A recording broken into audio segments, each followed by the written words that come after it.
सरकार की अग्निवीर योजना को लेकर बिहार में बवाल मचा है। इसी को लेकर जब जहानाबाद में पड़ताल की गई, आखिर बच्चों में यह आक्रोश क्यों है। जहानाबाद के एक डिफेंस की तैयारी कराने वाले इंस्टीट्यूट में पहुंचे तो बच्चे हैरान और परेशान नजर आए। बच्चों का कहना है कि पहले जो बहाली निकाली गई थी उसके लिए अभी तक एग्जाम भी नहीं लिया गया और यह 4 साल की नई स्कीम लागू कर दी गई है, जिससे बच्चों में काफ़ी आक्रोश है। सेना की तैयारी कर रहे अभ्यर्थियों का कहना है कि वह 4 साल के अंदर में क्या करेंगे, ना ही उन्हें पेंशन मिलेगी, ना ही वह परिवार का ठीक से भरण पोषण कर पाएंगी और ना ही रिटायरमेंट के बाद पूर्व फौजियों की तरह किसी सेक्टर में नौकरी मिल पाएगी। सेना में शामिल होने के लिए जहानाबाद में तैयारी कर रहे नालंदा का प्रशांत लाल और अरवल कुर्था का अनवर अंसारी है। प्रशांत के पिता किसान हैं, जबकि अनवर के पिता राजमिस्त्री हैं। दोनों की चाहत भारतीय सेना में शामिल होने की है, लेकिन सरकार की अग्निवीर योजना से इनकी उम्मीदों को झटका लगा है और यह काफ़ी निराश है।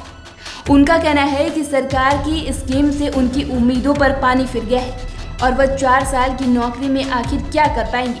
4 साल में ना ही वे परिवार का भरण पोषण ठीक से कर पाएंगे और ना ही किसी काम के रह पाएंगे। हमारी यही प्रॉब्लम है सर कि टूर ऑफ ड्यूटी से तो हमें कोई फ़ायदा है नहीं। रेगुलर जो होती थी भर्तियाँ वो तो आए नहीं, 2 साल से रद्द हो चुकी थी। और जो पिछले बच्चे थे हमारे जो फिजिकल क्लियर किए हुए थे, उनका रिटर्न के लिए बार बार डेट दिया जा रहा था, डेट पे डेट दिया जा रहा था, बट क्लियर नहीं हुआ और अचानक रद्द हो गई। उसके कारण कई सारे हमारे भाई भी हैं तो आत्महत्या के तौर पे चले गए। जो कि एक फिजिकल अभी एकेडमी है, आगे ग्राउंड है, उसमें भी एक फांसी लगा के लटके हुए थे, जो कि सभी लोग अभी रोड पर प्रदर्शन के लिए उतरे हुए हैं।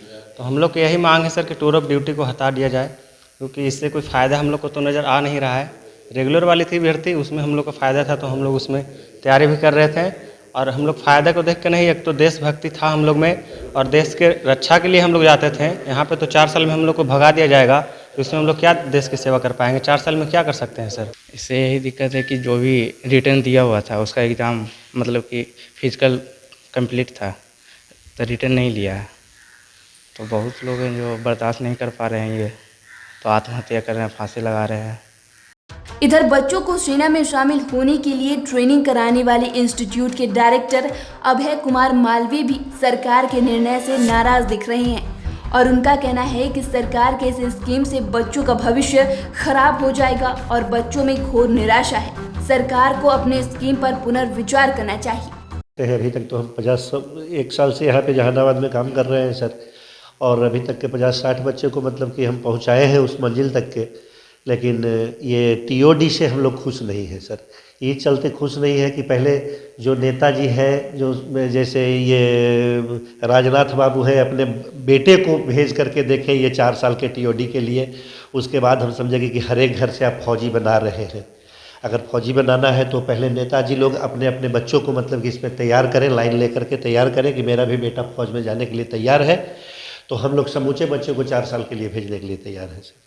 तो आपके यहाँ कितने बच्चे तैयारी करते थे और क्या? हमारे यहाँ सर 100 बच्चा अभी रह रहे थे सर, लेकिन सबको छुट्टी हम लोग ने दे दिया है।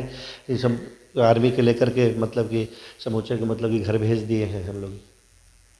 तो इस स्कीम से क्या बच्चों में क्या है, बच्चों में रोष है सर, मतलब कि 2 बच्चा तो मेरा मतलब कि बहुत क्लोज था, जो मतलब कि फांसी लगा लिया बेचारा, और मतलब कि क्या कर सकते हैं सर उसके बारे में। उसके बाप माई को भरपाई कौन कर सकता है सर। हम लोग तो मतलब कि जानबूझ के बच्चों को डेली फ़ोन करके फलना करके मतलब कि समझा रहे हैं, सभी को रोक रहे हैं।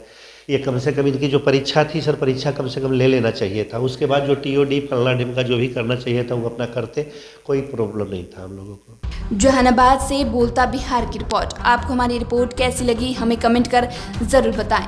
अगर अभी तक आपने हमारे चैनल को सब्सक्राइब नहीं किया है तो सब्सक्राइब करें। साथ ही अगर आप ये वीडियो फेसबुक के माध्यम से देख रहे हैं तो पेज को फॉलो करें। वीडियो देखने के लिए आपका धन्यवाद।